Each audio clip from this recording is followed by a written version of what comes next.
Goku is born with Frieza's potential. Our story will begin from the arrival of the Saiyans, since, although previously trained, in order to release this potential, the Saiyan must go through an extremely triggering moment, which was the death of Krillin during the fight against King Piccolo Dama, the father of the Piccolo from Dragon Ball Z. Taking this into account, I will mention 2 points.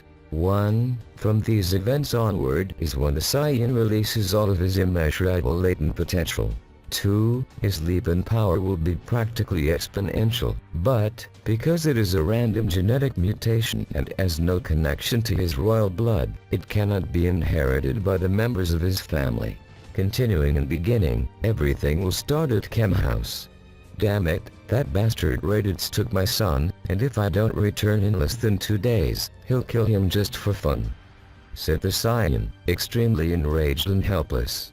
"You must remain calm, Goku. Remember your training. There must be something capable of helping you defeat him. You have defeated extremely powerful opponents, and although your brother is stronger, his fighting power is not that far from yours," said Roshi. Goku listened and began to think back, remembering his training with Roshi, then drinking the water of the gods at Kirin Tower, later training with Mr. Popo, and finally, remembering the most important thing. "The hyperbolic time chamber!" exclaimed the Saiyan, jumping upon finding the solution. "Hyperbolic time chamber?" asked Krillin beside him. "That's right. The hyperbolic time chamber is a place where I can train 1 year in a single Earth day. It's the best way to solve this," exclaimed the Saiyan, rushing at full speed to Akami's lookout. None of the Z warriors could stop him, because driven by all his fury, and by such a dire situation, he made the decision without hesitation. Upon arriving, he was immediately received by Kami. "Goku, I have seen what happened, and Mr. Popo has prepared the chamber for you. Keep in mind that it is now more difficult to endure inside it, so do not let your guard down and make the most of it. Remember your objective." These were the last words of Kami that echoed deep within the Saiyan's mind as he crossed the door to obtain a new power. An imposing aura dyed itself around him and a gust of wind swept through the entire room. He had finally entered, and the white void was infinite. It did not seem to have an end or a beginning, but what was truly drastic appeared when he placed 1 foot outside the main room. He immediately fell, hitting himself quite hard and bleeding from his head. "What is this? It really became much more difficult," exclaimed the Saiyan, fighting with all his strength not to lose consciousness. He had just entered, and could not even withstand the weight of his own body. "This is no time to be on the flow, or I must get up and train," exclaimed the Saiyan, shouting and beginning with all his strength to lift and then place 1 foot, being semi-kneeling, then slowly standing up using all his strength until he was fully upright. Then, little by little, he began to walk through the chamber, taking maximum precaution. However, he went too far. "Damn it, Hector's, ha! I went too far. Now I must return before nightfall or I'll get lost," thought the Saiyan, hurrying and falling to the floor, beginning to crawl little by little throughout the chamber, but following his trail, he managed to arrive before nightfall. Then he ate, and afterward took a senzu-bean. He needed to recover. His body was hurting like never before, and his bones and joints needed more than just simple food. After recovering, he gained an extremely incredible power-up, this in only his first day, reaching 100,000 units. This power is astonishing. With this it is more than enough to defeat Raditz, but I can't leave this place until the time is up," thought Goku, looking at the clock above. "I will take advantage of the time I have left, and I will become so strong that no one will be able to endanger my loved ones or the earth," thought the Saiyan, extremely motivated, going to rest. Thus, days, weeks, and months began to pass inside the hyperbolic time chamber. The Saiyan's power-ups were impressive. Sometimes he focused on his mental power, which reduced the raw power gained that day, but the control allowed him to improve and discover many new techniques to add to his arsenal. One of them by accident was instant transmission, as well as the Kirikin.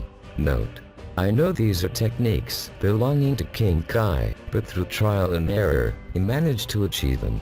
Returning to the story, in the same way, on the days he focused on training his physique and improving his power, it increased drastically, and he also managed to unlock an unbeatable physical state, at the same time that his muscles and bones were reinforced like adamant, becoming almost impenetrable, not to mention that his speed and strength had increased in the same way. By logic and by the extreme power he wielded. After so much testing, the Saiyan discovered a transformation that enhanced his abilities. The Super Saiyan, and then he continued experimenting, reaching its second and third stages, and finally reaching a God state, far superior to Super Saiyan 3, but inferior to Super Saiyan God, that is, Super Saiyan Red. I only have one last Earth hour left in here, which would be equivalent to half a month here. I'll see how much I've progressed this year," said Goku, beginning to slowly release his power, reaching the God state with power far superior to that of the original story.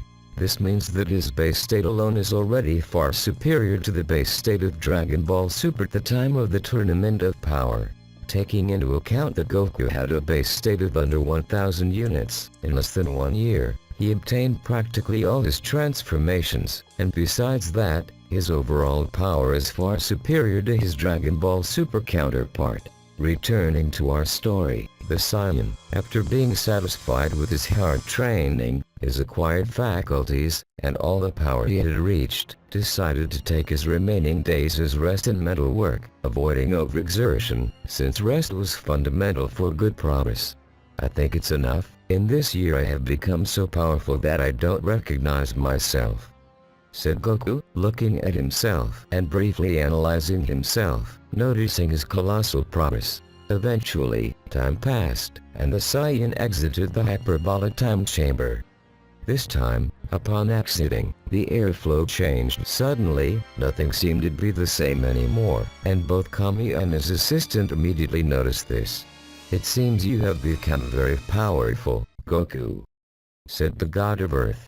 "That's right, it's time for me to get ahead and defeat my brother," he finally concluded, disappearing in an instant, appearing in front of Raditz. Upon noticing his presence, Raditz jumped backward, extremely surprised, and as soon as he calmed down, he noticed the change in the airflow. This was no longer the same Goku who just a day ago he had easily defeated. His mere presence altered the balance of nature itself. "Who are you?" exclaimed Raditz, uncertain. "I am your brother Goku, but I've come for you to return my son and get out of this planet." At that moment, Piccolo descended beside him. "You have greatly increased your powers, Goku," he said, looking at him. "That's right, it's time to put an end to this problem," concluded the Saiyan. "Put an end? You will never defeat me. Surrender and destroy this planet, or I will kill your son," said Raditz, pointing at the spaceship with his hand. "Do you really think you can do it?"